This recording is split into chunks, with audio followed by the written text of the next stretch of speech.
Hello guys, welcome back to the channel. To my left we've got Wads. Hi, how you doing? I'm well, you? Yeah, good. Looking forward to Oh, the weekend. yeah. Hopefully it's better. It's better than it was on Tuesday. Yeah, it kind of it's difficult to be any worse. But then again, we didn't lose, did we? I did say that on my Twitter. People have been a bit dramatic, but at the same time, it weren't a good performance against Preston, and didn't really feel like we wanted to win it. To be honest, we were just quite happy with the point. I know they're on pretty good form, Preston, but still, we didn't really seem that urgent to try and maybe get a goal at least. But yeah, I mean, Bristol, you don't really know what you're going to get with them. They could either be amazing or they could be terrible, which is probably why they're in 16th. It's always a tough game against them, home or away. It's never really been that easy against them. Yeah, not going to be easy at all. But I mean, like, I can't remember what they did in the last game. I think they lost, but they beat Bub at the weekend. So, if you can beat them, you never know. They could give us a real good game. Mm, yeah, I do agree with that. It's quite weird for an nicer pacing team because we always know what Yeah.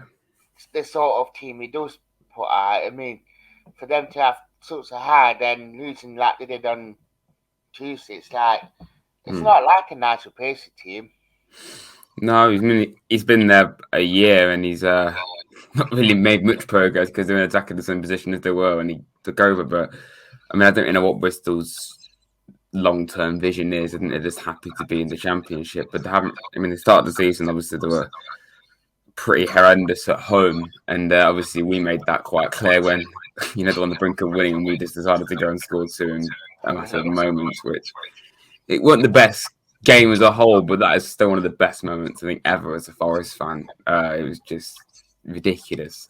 But yeah, I mean they've picked up at home at least a bit since then, and it must be very frustrating to support Bristol City because you never really know what you're going to get from them. But yeah, I mean, last season they beat us obviously at home. I think they did the year before. No, we beat them, didn't we? And Yeah, Thiago Silva free kick. So yeah, but it's always very up and down against Bristol City, and I think just focusing on us, it weren't the best performance at all against Preston. I suppose you could say not playing against Bournemouth kind of threw us out a little bit, but still, I don't think that's a huge excuse, really. The fact we didn't beat Stoke, two teams that are on good form and aren't doing that bad at all this season. They both are, I suppose, shouts for playoffs. I don't see Preston doing it though, or Stoke. Um, it's not the end of the world to lose to not beat those two, and especially given the situation against Stoke. I think we all would take a point after what happened at the end. But yeah, I think it is a must-win really against Bristol. If we don't beat Bristol after not beating Preston and Stoke, then yeah, it's a bit disappointing really for us. definitely. I do agree with you because it's such a shame that that Bournemouth game didn't go ahead for whatever reason it was. We still don't know ourselves. Yeah, But obviously the Preston game we weren't up to our normal high standards, so we don't know if it's not our usual selves. no, Uh, and lucky enough, we did come away with a point. And I'm glad that we managed to keep a clean sheet as well, especially with it being Hayfar's first game in months. Which yeah, I've always said it. I even said it after my review saying that to keep a clean sheet with Hayfar for the first yeah, 25 months, it's a positive more than out because obviously he had his confidence knocked after the Middlesbrough game. So yeah, yeah. It did. I mean, I knew Hovarth would be all right. A few people were just doubting him at the start, but everyone always remembers a mistake that someone's made yeah, before the things that they've done well. It always is the same with everything. And Hovarth did well against Wolves and Bradford, and even Wolves when we got thrashed, he still didn't do that bad. It was just the fact we were playing a top quality Premier League side, and we were fielding youngsters really. So what do you expect? Obviously, Borough, the fact that he was playing, it was just signaling at the end for Chris Hughton. It was obvious, and I do kind of see why, because Sam would want the best, and Hovarth did well in the cups, but still, when you're switching your goalkeeper out when you had a poor start to a season, it is normally the end for a manager. We see it quite a lot. Everyone's gonna look at that mistake, but then again, if Embizzo hadn't have passed it back to him, he wouldn't have made that mistake. So I think people have got to focus on Embizzo as well, I suppose. Not seeing him since that game either. But yeah, with Hovarth, I think apart from his distribution, he did really well. I think maybe, it was his first game in ages, but I don't think he commanded his penalty box quite like Samba does. And even though Samba is really nerve-wracking to watch because he comes off his line so much, and the fact that he just winds everyone up way too much, and he's paid the price against Stoke. He does have his weaknesses, Samba, in that sense, but overall he's still one of the best goalies around in the division. And even though he takes his time with it, his distribution I think is really good. I just don't. Maybe that was one of the reasons why we didn't do as well, because Samba, he does actually have quite a big impact on us going forward, the way he distributes the ball. Whereas I don't think Hovarth quite had the same mentality and ideas as Samba does. But yeah, I don't mean Hovarth having to play the next 2 games. I don't see him at all overtaking Brees, but it's just good to know that we've got a good option if that number can't play. Yeah, I do agree with that. It's good to have a good goalkeeper and a decent option to have behind Brees. So, but yeah, completely agree. Regarding like the team and that for Saturday, could you, especially with like you getting taste back like Lolly and Martin and with Sink not playing Tuesday, obviously, could you see us changing up to go to a but four at the back with the wingers, or changing it about completely? Yeah, I think that's the main thing that people were criticising on Tuesday. It wasn't only the fact that the performance weren't the best, but like I said at the start, I just don't feel we wanted to win that game enough. We seemed quite happy with the point, and I know Preston have been doing well recently, but didn't have a very good home record despite that run. And I suppose one good thing is you realise the last several games to Preston have been really dull.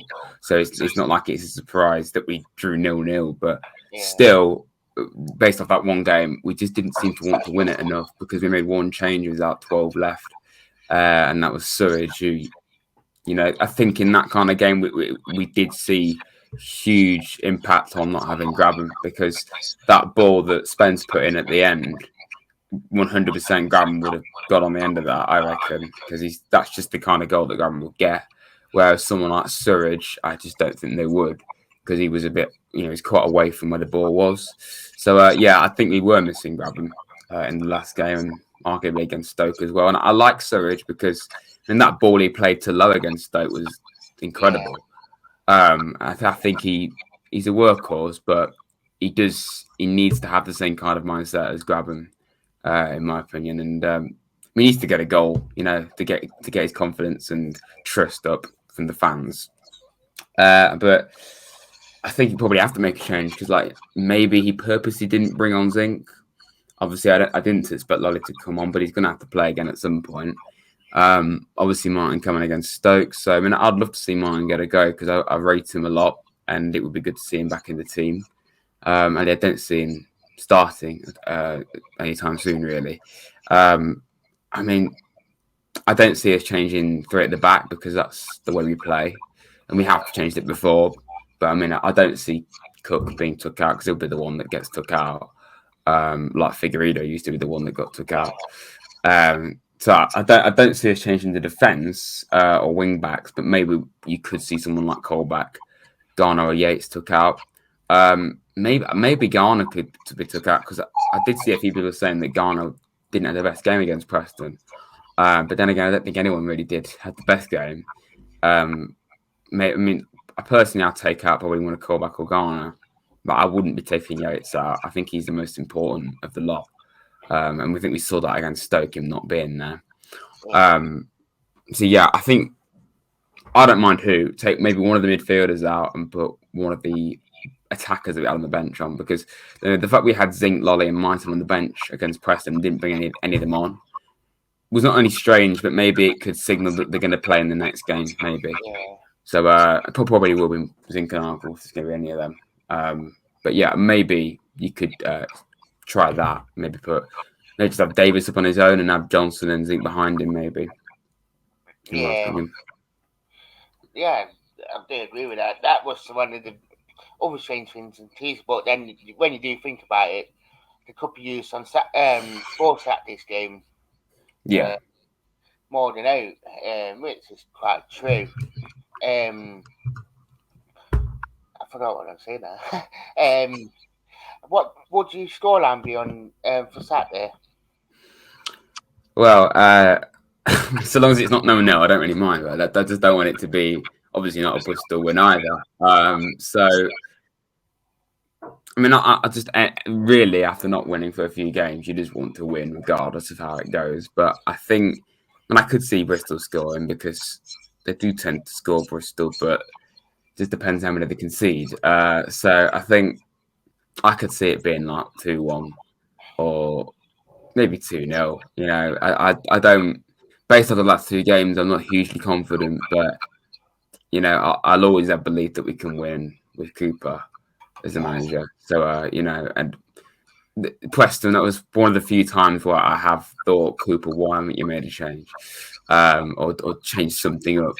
But you know, I mean, it's going to happen. Everyone's going to have an off day at some point. So yeah, I think I'll go for my traditional 2-1 Nottingham Forest. I agree with you on that one. I'd go for a 2-1 as well. I know we just had an off day on Tuesday. Yeah, I think we did. So I'd like to say thank you for coming on. No problem. So I'd like to say thank you for watching, guys. And